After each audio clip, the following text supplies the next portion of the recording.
Hello and welcome to the latest Blood Red podcast from the Liverpool Echo. I'm your host, Joe Rimmett, and joining me today is Theo Squires.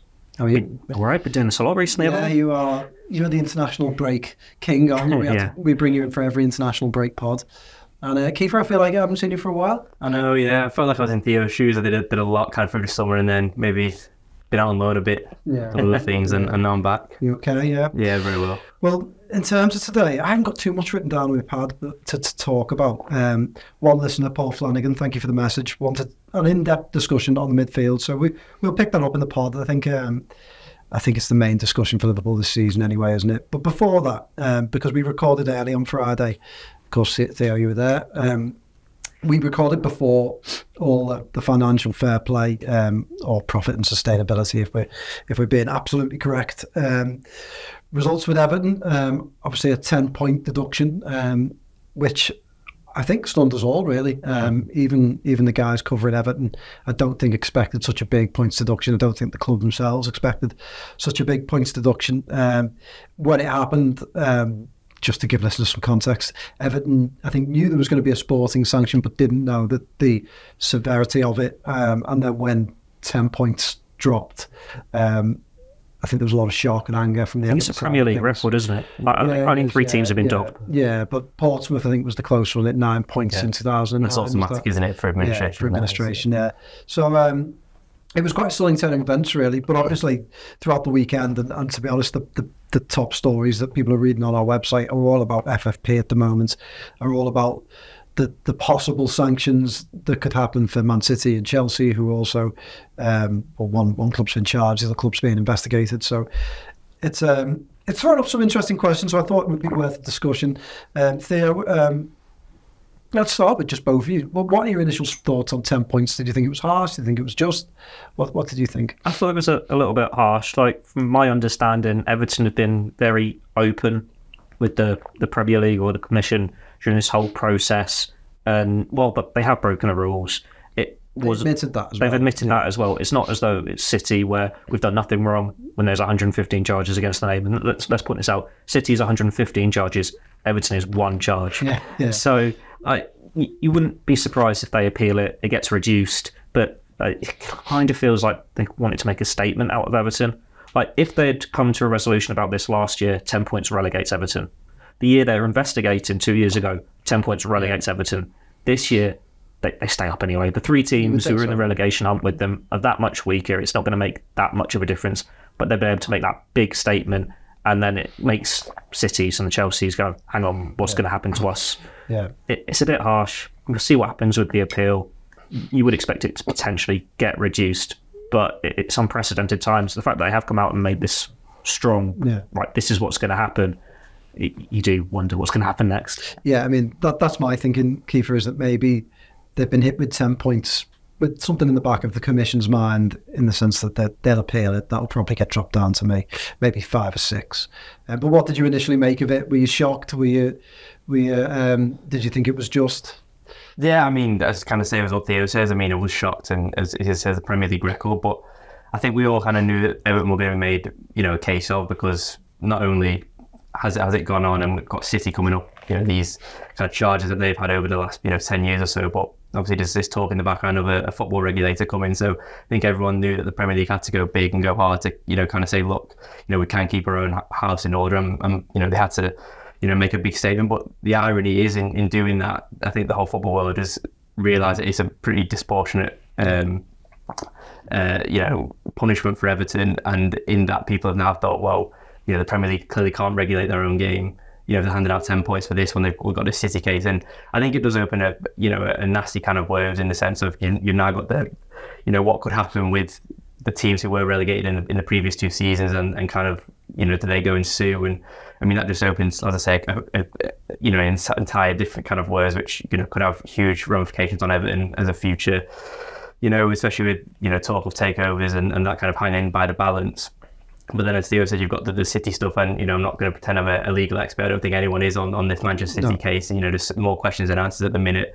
I think everyone knows there's 115 charges, all of of varying kind of levels of in they're not all FFP. I think that's what we pointed out. I think one of them is related to the length of the pitch. I think that breached Premier League rules 1 year. So, they're not all as severe as FFP. But I think there's the nature that there are 115. It really does spell out what could happen for City. I mean, do they get relegated to Division 2? Do they get relegated from what happens to them? And I think... What do you mean when Division 2? Do you say Championship or are you going League? Oh, League 2, that's what I mean. They get relegated to League 2, they go to the National League. Like, that would be, if you're doing it on kind of a like-for-like scale, but obviously that can't happen. Manchester City is one of the Premier League's best products. So, the Premier League is going to be weaker. Yeah. Even if you look at the wider scale of like negotiating new TV deals, if you haven't got Manchester City in the league, that weakens their hand. So it is a really interesting case, because I think Everton are a big enough club to make an example of, but they're not important enough in the Premier League at the minute. In terms of fighting at the top end, that they've narrowly avoided relegation. I think you speak to many Evertonians and they probably feel like it. It's like the Grim Reaper. It's kind of creeping up on them. They survive 1 year, survive the next, and then it's like pulling a plaster off. You just get it over and done with and do a complete reset. But so maybe the Premier League have looked at that and thought, look, they're probably going to go down sooner rather than later. But it's a grim outlook for Everton. I think as well, like you said, my kind of initial thing was, have they done 10 because on appeal it goes down to 5, and that kind of feels like a fair punishment maybe. If they did 6 and it goes on appeal down to 3, it's not like a huge. Yeah, it's not a huge. Yeah, exactly. I mean, 10 is huge, but. Yeah, I mean, no one really knows what the next step is. As I say, with other clubs threatening to sue and stuff, they've got 28 days to file a complaint on that. Yeah. I'm sure the letters were already drafted up, long ago. So, yeah, it'd be interesting. But I suppose from a Liverpool point of view, it kind of answers the question of, what happens with City and kind of then do Liverpool have grounds to sue if City were to be, found in breach. This is what I find really interesting about the compensation. So all the relegated teams, they could potentially sue, get big financial compensation as a result. But that's just what you get for being relegated. If City are found guilty, Chelsea are found guilty, you've not only got the trophies they've won in this period, you've also got who's finished in the Champions League, who's finished in the Europa League, and we know how much you can get from a good run in the Champions League. It's just so much wider. Like trophies from the 5-year period, or whatever period it is, looking at City, we know it's before Liverpool are proper title challengers, but they've still lost a title, a League Cup. There's, I think, 1 year potentially where they would have been in the Champions League. But for Everton, there are 2 seasons where Everton would have been in the Champions League if both those clubs, City and Chelsea, had the points penalties. So if, say, Everton are in the Champions League, then they've got better place financially. They don't go on this decline in recent years. And they're not in this situation in the first place. It all stems back from City. And it's like, well, if they get eligible for compensation here, do they then use that to pay off whatever teams, if they're the ones who have to pay out the compensation over? It's just a massive mess. But that's the interesting thing, isn't it? Because I think I've seen a lot of discussion around Everton and the charges sort of before they went into these relegation battles. The charges I think finish in 2021, don't they? So the end of that year, and then that was the Rafa Benitez era. When he gets sacked, they then battle relegation under Lampard, survive, and then battle relegation again, survive. But I think if you were one of those clubs that fell out the league in that time, you would argue, well, a lot of the players signed and a lot of the things put in place kept you in the league before in that period, and it's the same at City. I think although the charges are before they really fought with Liverpool for the title, they put themselves on a footing where they could fight for the title, where they could get Pep Guardiola, where they could challenge for all these different trophies. They brought in players then that gave them the basis, the David Silvas, the Sergio Agueros, all these types of players, that gave them the basis of this title winning. I think it goes back to the first FA Cup win against Stoke. Yeah, and if they don't win that FA Cup, they probably don't win the league, 1 or 2 years later. They don't sign the players, they sign in that interim, like you say, your Agueros, your Silvas, and all that. But I think the thing with the City one is it is going to drag out. I mean, people think this Everton case has dragged 18 months. I think it was like April 2022 when it was all first kind of uncovered. But this one is going to. They were in charge, weren't they, in the summer, weren't they? I think the charge was they started. Yes, but I mean it was the back end of their first relegation kind of campaign. Yeah. But I mean with the City one, just because of the magnitude of the charges, the 114 more. Sorry. So it is, it's not something that I think. That's what people need to be aware of. It's not that the fact that Premier League are trying to hush it up and get City off the hook. There is that much more to investigate for the Commission. But I think if you're a Liverpool and if you're an FSG especially, you'd be looking at City and saying, whether the charges relate from a time period when we missed out by a point or not, they'd be thinking, well, we bought Liverpool in 20 2010. And we've followed the rules, and our whole business plan was on based around FFP, FFP and making the club, building the club up commercially so that it pays for itself, not spending beyond our means. And even when there's been a lot of pressure on them for fans to buy players, they've not done that. And you know, I think that's why all the, you know, the other clubs that are thinking of suing Everton, those clubs are understandably angry because they've tried a lesser one who, to be fair, had their own charges when they were in the Championship, but since then got their houses in order and are claiming we live with our means, had to sell players, and then got relegated on the back of that. Other clubs haven't done that, so I think Liverpool will be quite rightly watching this with interest, especially FSG. I'd love to know what FSG think behind closed doors, because it was a little over a year ago there was talk of them selling the club, looking for buyers. And then City charged in, or it gets announced in February. Yeah. And since then, it's like, oh, actually, they're staying around. They're only wanting this minor investment, which they've got a couple of months ago. They seem a lot more secure at the club now. Klopp's a lot happier, and it all seems to be taking a step back in the right direction. So I think maybe behind closed doors, they've looked at what's happening at City and going, something big's happening here, and it's going to turn back in our favour. I do. I don't. I'll never be convinced of what. I mean, to be fair, I never thought they would hit Everton with a 10-point charge. I always thought it would be suspended or something along those lines. There'll be a transfer embargo. I thought a transfer kind embargo of covers both bases, on field and on field, but not directly. Yeah, but I was stunned when they came through with 10 points, and it does make you think. You know, like you've just said, Keifer, it makes you what could they do to City? I mean, I see one tweet saying Everton was one charge, City was 115, so are City going to be docked 1,150 points? But it you know, it does make you think, what can they do to City that is enough? Yeah. Now they've done 10 points to Everton. Well, nothing's going to be appropriated directly, is it? Exactly. Unless it would literally have to be kicked out of the entire professional football league, wouldn't they? But it won't make up for teams like Liverpool who have missed out on titles by a point. You know, it'll never make up for those. So really, for Liverpool, no punishment is enough. But let's face it, you know, City first have got to be found guilty. They've only been charged.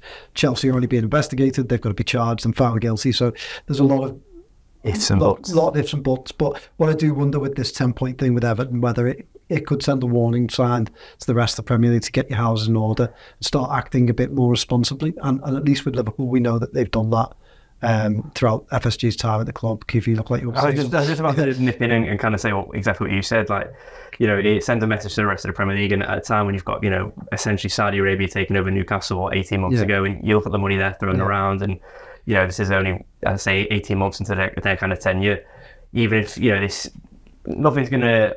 Because, you know, there's been loads of stuff, people saying, you know, they get stripped of titles. That won't, you know, football's an emotional game, right? And you live in the moment. So for me personally, I would get no joy out of City being stripped of those titles. It's been and gone. Oh, really? I'd parade. No, but you know, like if they... Aly Cissokho would be out with that's what I mean. Premier League title. I just don't... You live it in the moment, don't you? And it's gone. You move on to the next one. And I think that's been part of the Liverpool story, that you know, especially on the Jurgen Klopp, they have been able to kind of go, you know, blow for blow with it, you know, like Manchester City with all the resources they have. And I think that's made the Champions League successes sweeter, the Premier League successes all that sweeter. But, you know, maybe looking at Newcastle, who are, you know, you look at the shared deals they're doing and all that, and they're kind of following that City blueprint of inflating deals, inflating their finances to kind of, you know, get those loopholes and transfer loopholes. Allegedly. Yeah, well, but with that, you know, if they aren't going to go hard on City, at least, you know, it's the teams like Newcastle and you know, I'm sure there'll be, you know, other states looking to invest in the Premier League in the near future. It does send that powerful message. I do see it both ways on these historical titles, because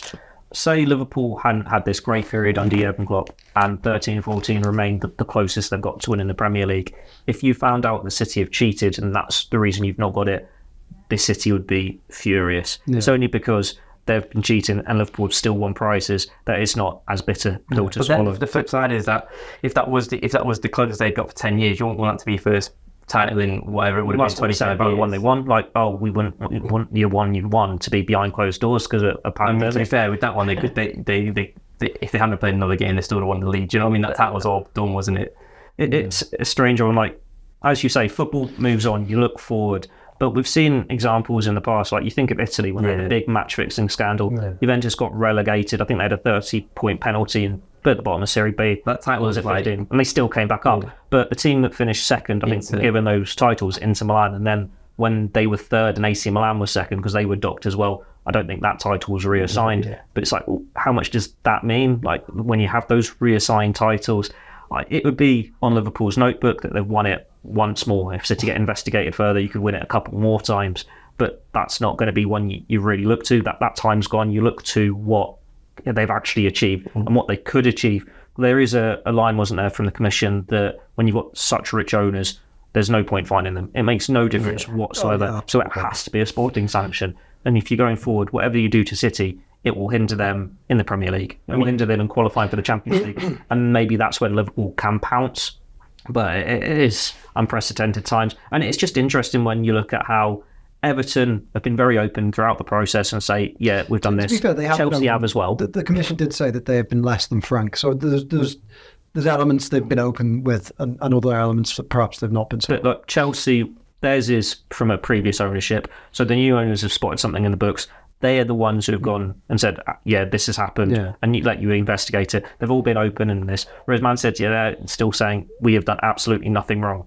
If they had one charge against them and you've done nothing wrong, you can sort of make that claim. But when it's 115, you're not telling me. Aren't they? They're not all going to be. Well, what's fascinating about this is that the Commission, City can't do what they did to UEFA and basically take this to a high court. And they can't do any of that. They have one chance to appeal, and Everton are doing so.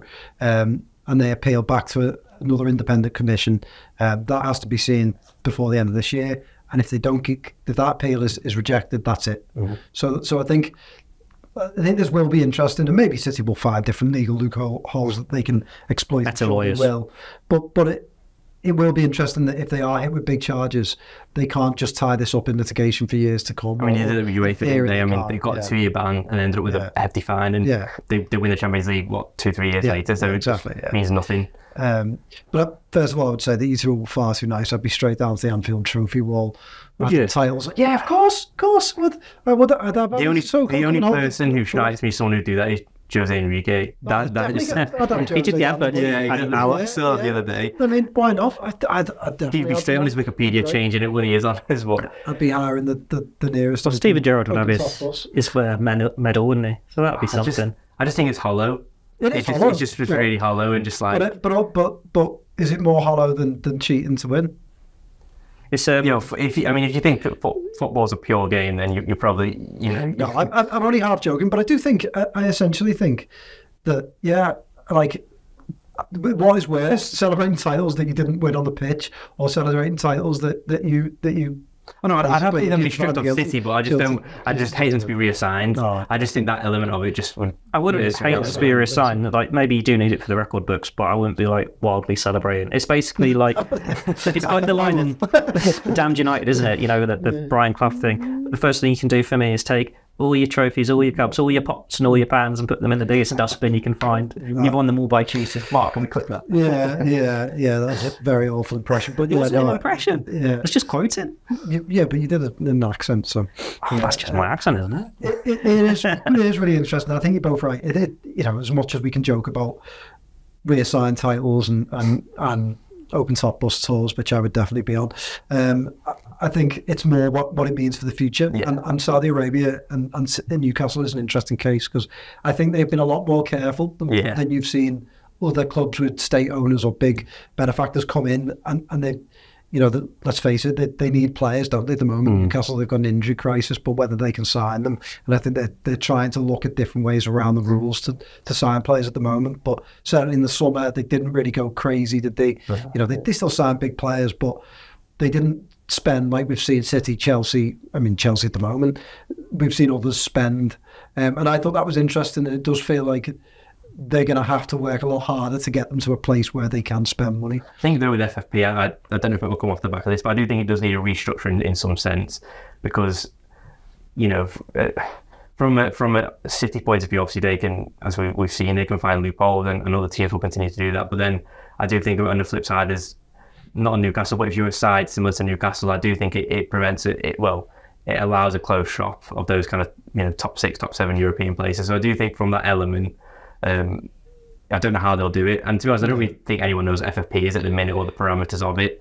Yeah. Obviously, you've got all the legal and technical terms of it, but I mean, you know, it applies to one club, but seemingly doesn't apply to the others. The fact that it's taken 13, 14 years of City's ownership for them to finally kind of be slapped on the wrist, that kind of just says everything you need to know about it. Yeah, but I don't think we can complain about clubs being slapped on the wrist if the Premier League are trying. And I think, to be fair to UEFA, they did try and hand out a big punishment. Like you said, they got that ban.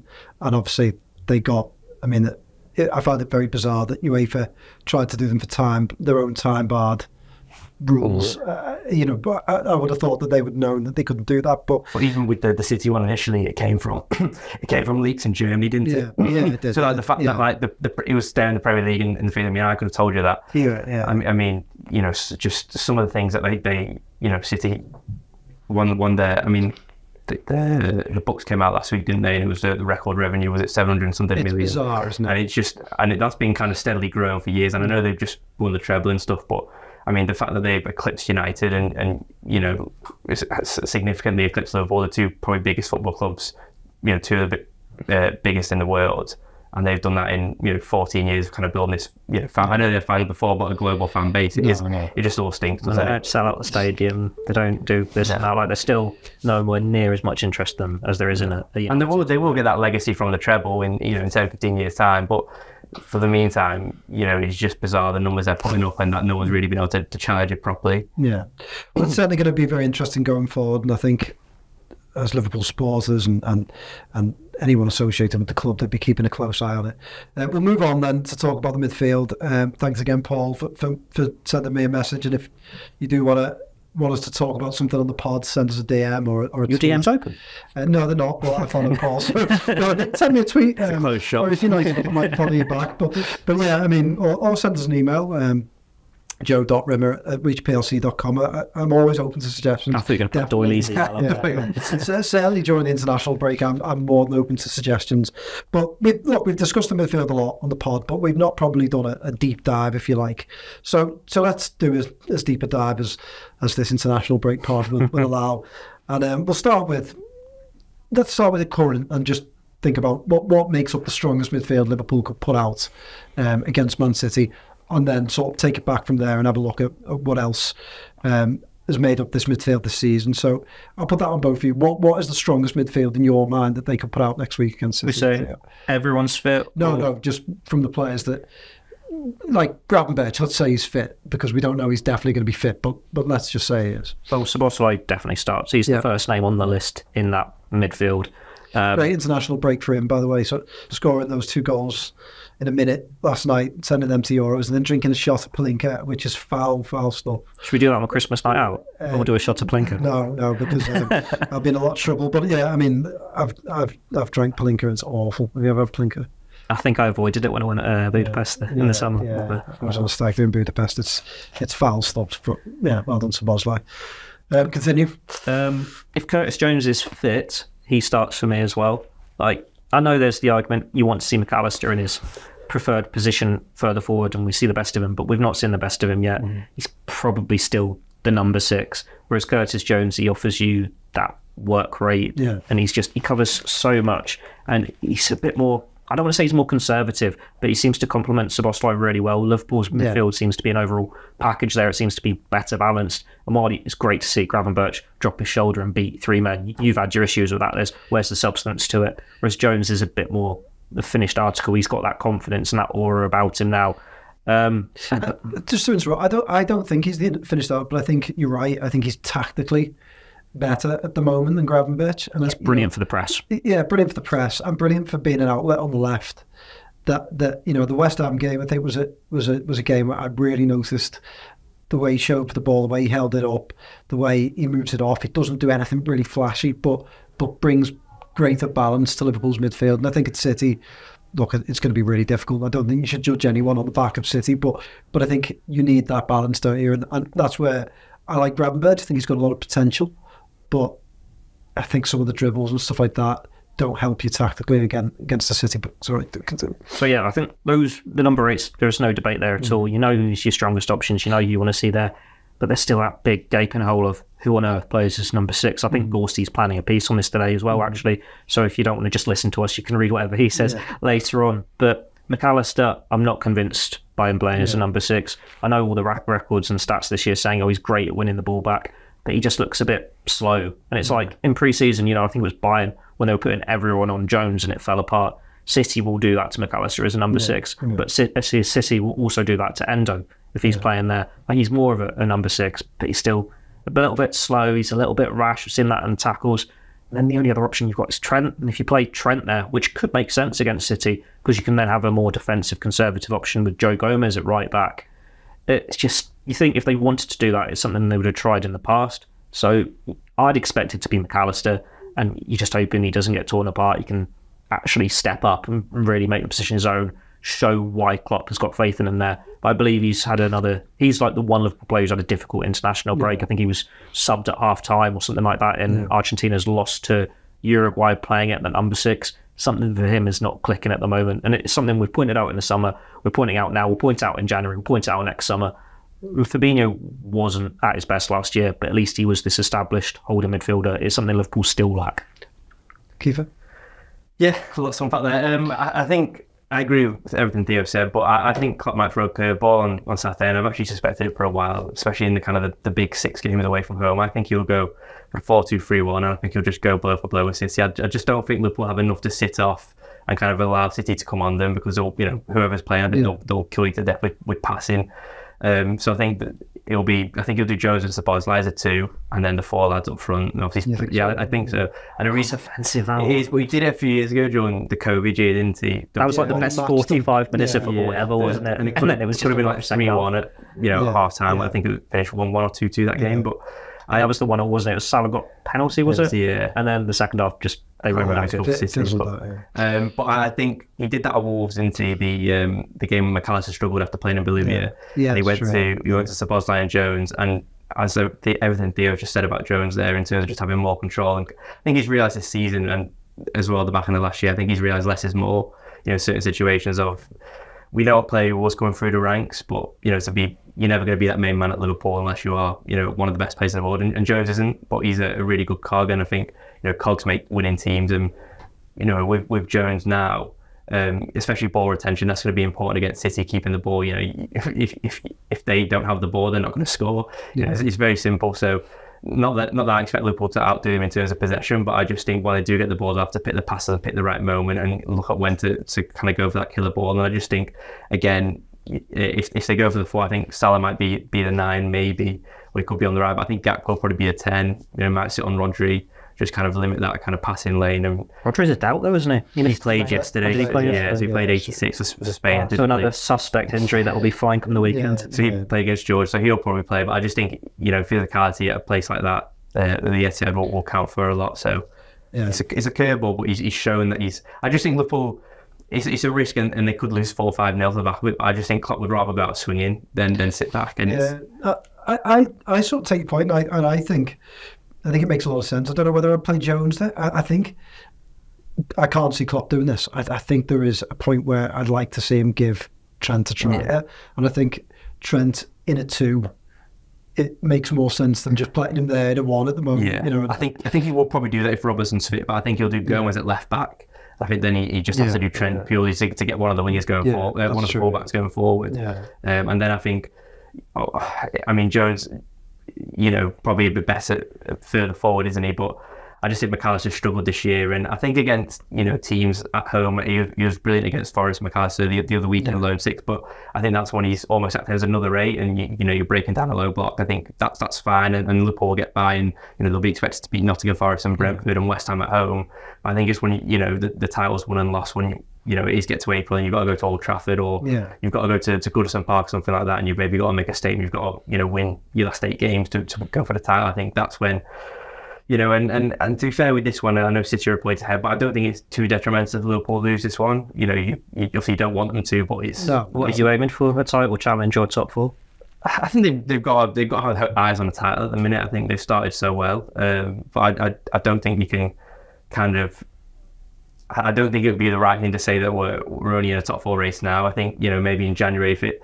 you think of 16-17 when it fizzled out in January and February and they lost ground, and you can maybe take it as a successful season getting back into Europe. But I just think at the minute, I don't think City are 100% there. I think they look vulnerable against Chelsea, especially, on the break where Chelsea in transition absolutely killed them, I thought. And, even just like City to concede a penalty in the 94th minute, I just thought someone like City. Yeah, definitely. So I do think they are there for the taking this year. Their squad's obviously a bit small. A lot of people have gone from, obviously, having won the treble. I think it felt like they were holding on to the likes of Laporte just for everyone's kind of staying just around to win the Champions League, it felt like.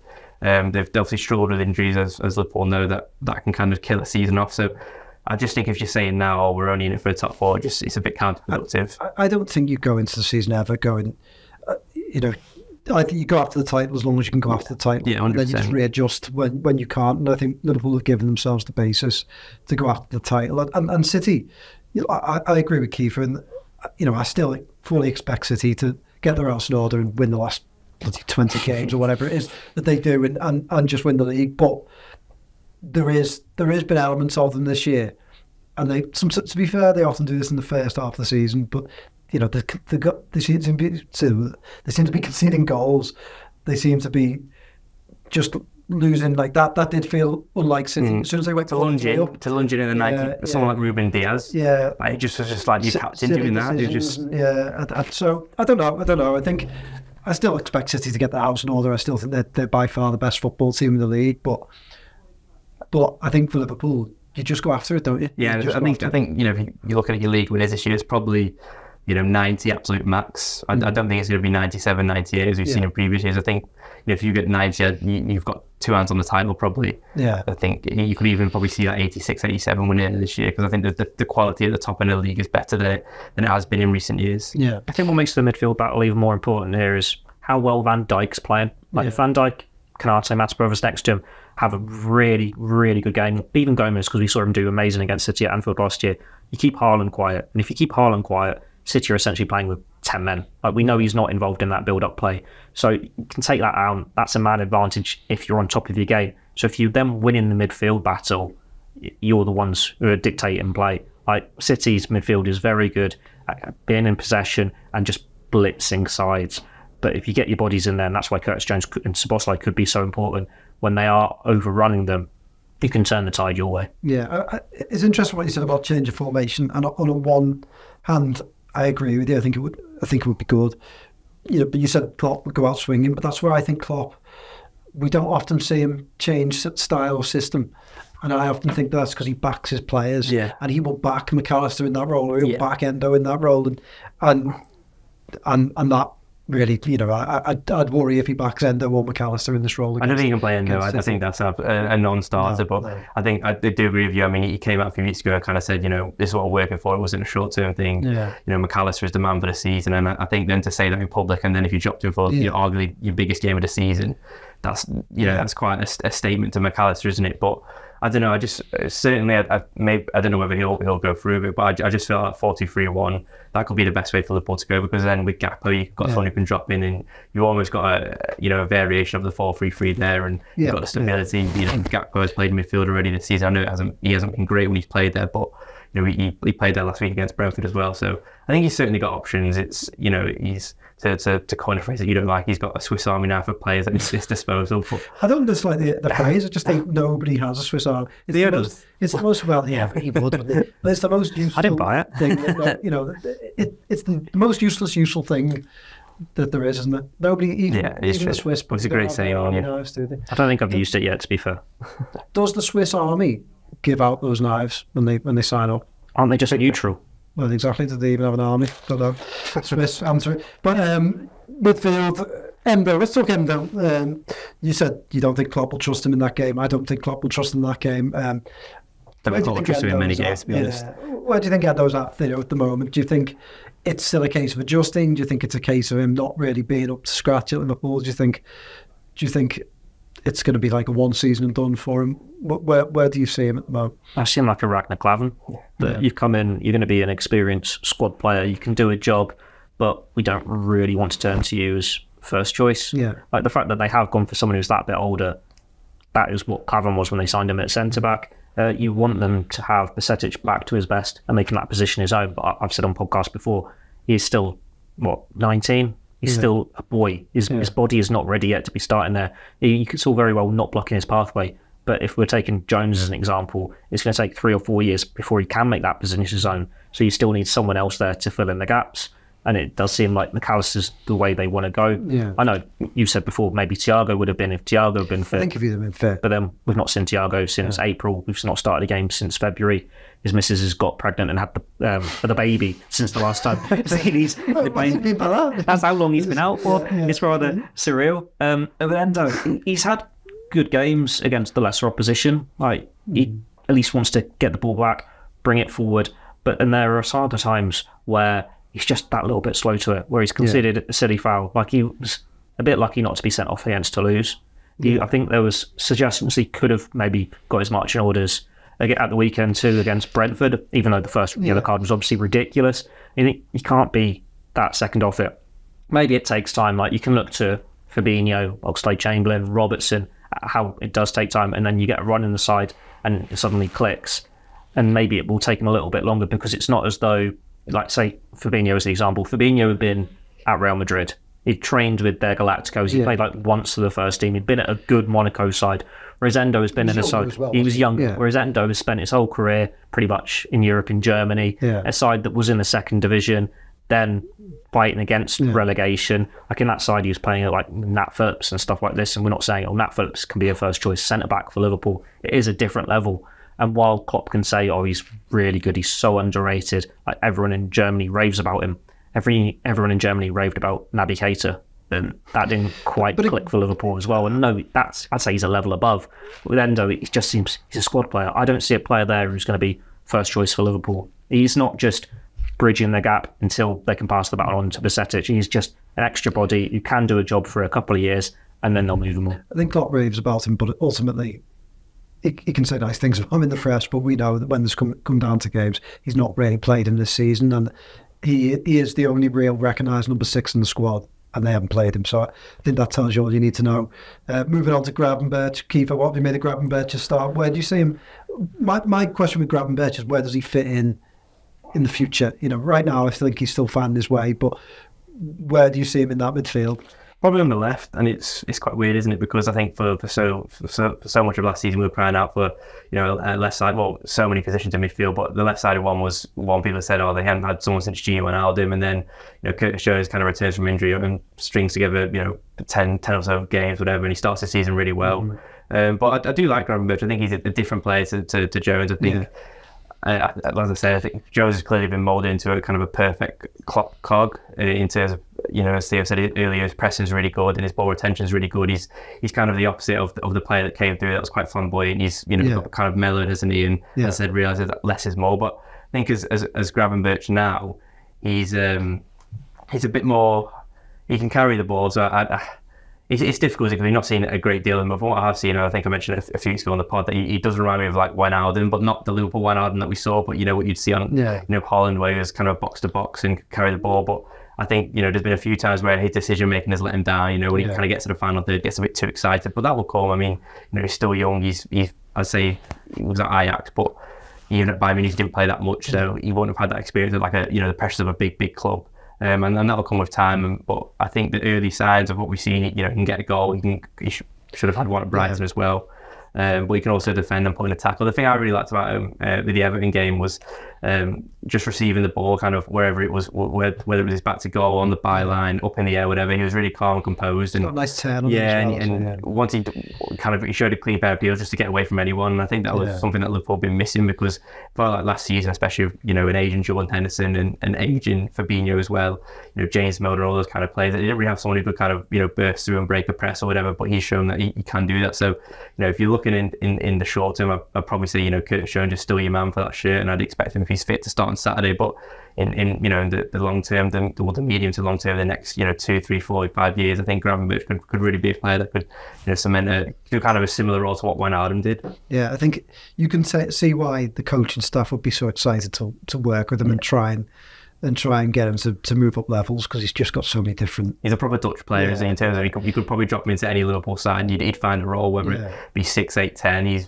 brilliant, isn't he? And I just think, I feel that for a few years Liverpool have lacked big players, in terms of stature. Nigel Gakpo, they've got Van Dijk at the back, but Gravenberch is a big lad as well. Doesn't get thrown around, doesn't get bullied, can hold his own. So it reminds me like of Yaya Toure. And that, he was a linchpin for that City side, and, you know, being so powerful, so good on the ball, being able to make a difference at both ends. And it took him time to get to that level. Like when he first came to England, you thought of him more as a holding midfielder. But obviously he had those abilities. And I think Gravenberch is still very early in his journey. So you're waiting for him to get to those peak years where he can be that overall package and do it in both ends, because he is unstoppable when he's got the ball at his feet and running forward now when it goes for him. So you know the ingredients are there. You're just waiting for him to be at that stage where he can put it all together. Yeah, he's got great potential. Just from what we've seen in the season, I'm so surprised that Bayern decided to give up on him so quickly. I mean, what's the point in signing someone so young if you're not willing to give them at least a couple of years and a little bit of game time? I mean, even a loan to get more money for back themselves. And you would surely think a team like Bayern,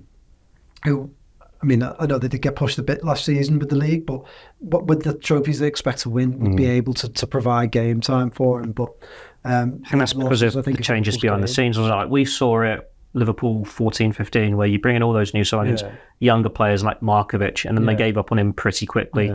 It's changes behind the scenes, a change of manager, and like Bayern did get rid of some big bosses over last season. It wasn't a good year for him. Change of manager as well.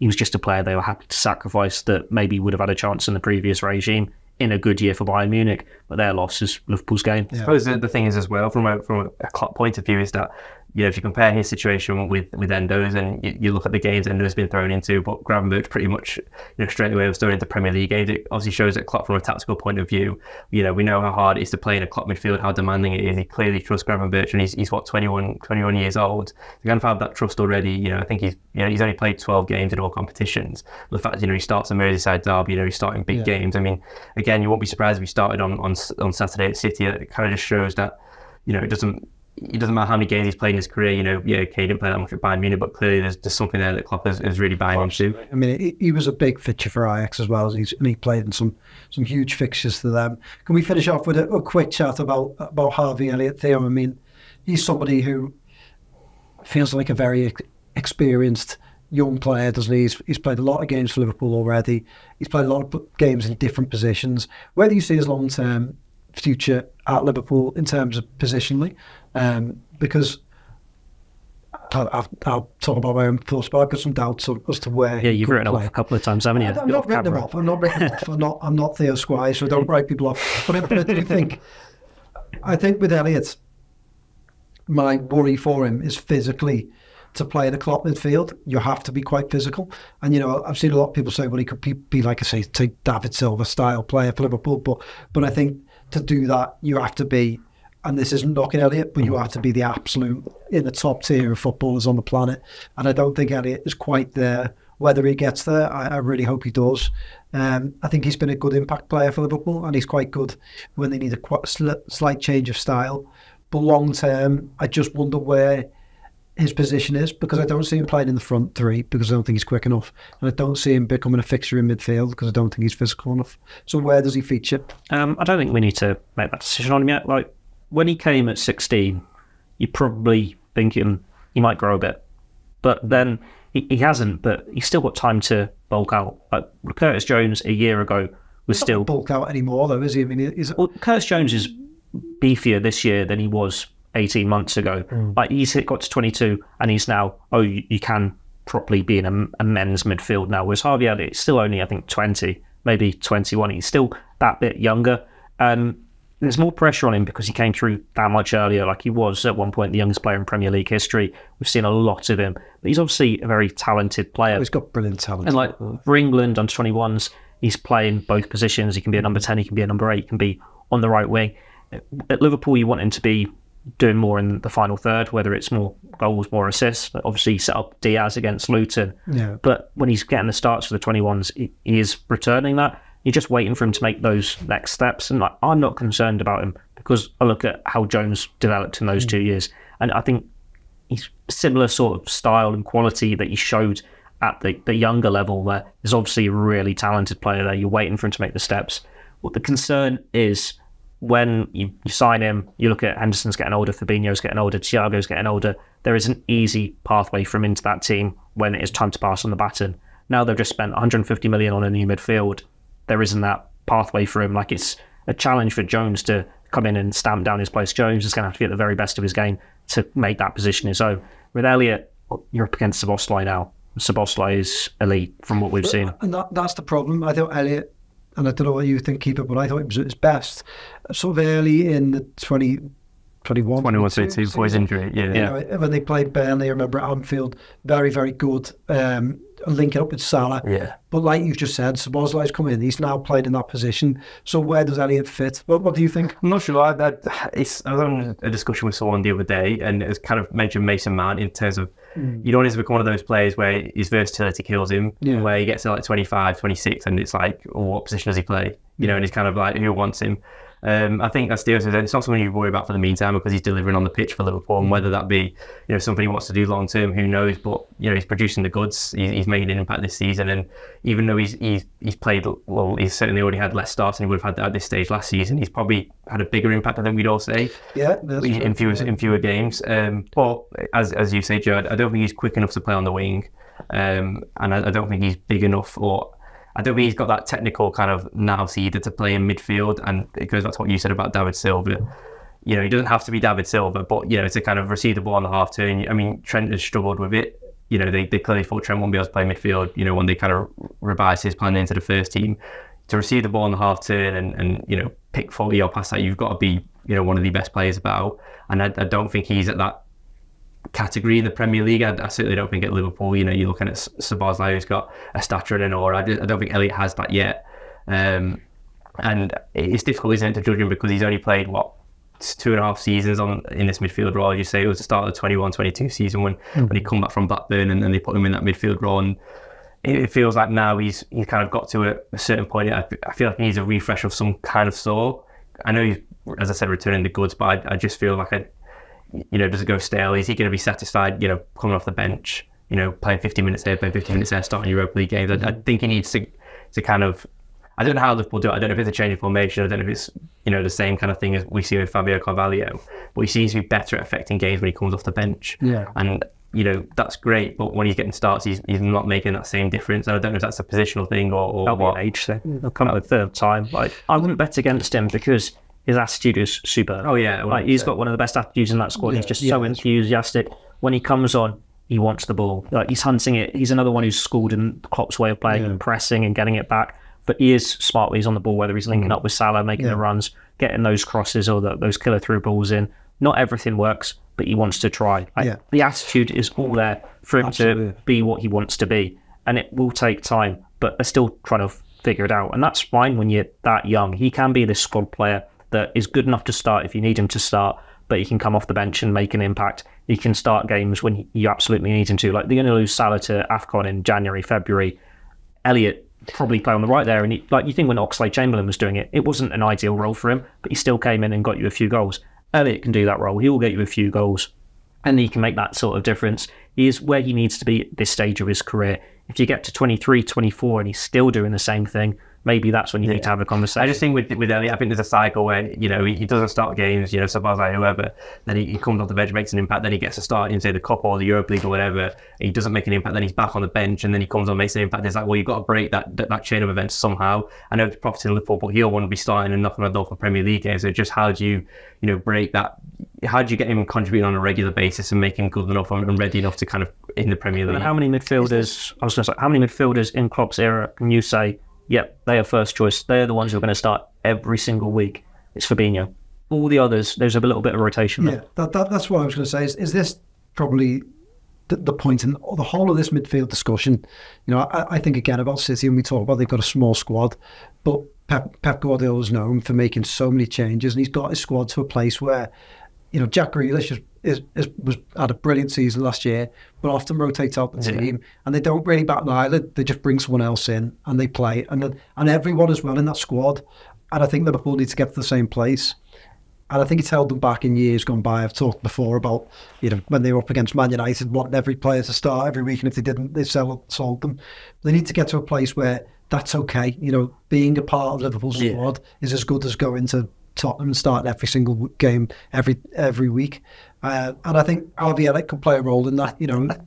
That's where I could see him being really shining for Liverpool if he's rotating out the team and playing against a home when you need to open a team up. There's a difference between Oxlade-Chamberlain, when you're on the fringes, you're not going to get a game unless there's a massive injury crisis, or being a squad player like Elliott, like Jones in the past, where you come in and out. There's only Salah, Virgil, Alisson and Trent, who you think, yes, every single week you were starting, because even Robertson gets rotated a little bit. The centre-backs do, the other forwards do. And when you're as good as a Diaz, a Gakpo, and you don't know you're starting every week, it's not a big crime to not do. Weirdly, we accept it more with the forwards, though, don't we? And it seems to be maybe football, a positional thing where you accept. I think it's more of a core, though, is it? Because you kind of build from the back, and it's like you got to have your linchpins on the side. But I do think, as you said, Joe, I think they got it spot on a few years ago, didn't they? Going with the quadruple, it just felt like there was a really nice balance about the place. And if people got taken out, the League Cup semi-final was viewed as important as a Premier League game on a Saturday, and maybe that's not, that rhythm hasn't found. They haven't found it in this season because in the Europa League, and obviously, you can't say the Europa League is important as the Premier League, and there's a lot of change in the Europa League. But if they're in the Champions League this year and Elliott was starting those games, well, you won't bat an eyelid, would you? I think it's just maybe we're looking at this in a cynical way because it is the Europa League or it is the early rounds of the League Cup. But I think Linda's mentioned it a few months ago, and I think Jota said something as well, that essentially, when they were going for the quadruple, being in all those competitions, FA Cup, League Cup, Champions League as it was then, it really did help them because, if you weren't playing, on a Sunday or a Saturday, you knew you were playing on the Tuesday in the Champions League quarter-final. So I think if they can return to that next year, and then we're having the same conversation, I think it holds more weight of, that's a healthy problem for Liverpool. But I suppose it's just at the minute when it's like Europa League, Premier League kind of thing, and it's like, it's natural to have a first choice and a second choice 11. Absolutely. We will leave it there. We'll be back on Friday to discuss that Man City game, and then get out of this international break, which I can't wait for. Gents, thanks very much. See you on Friday. Ta-ra.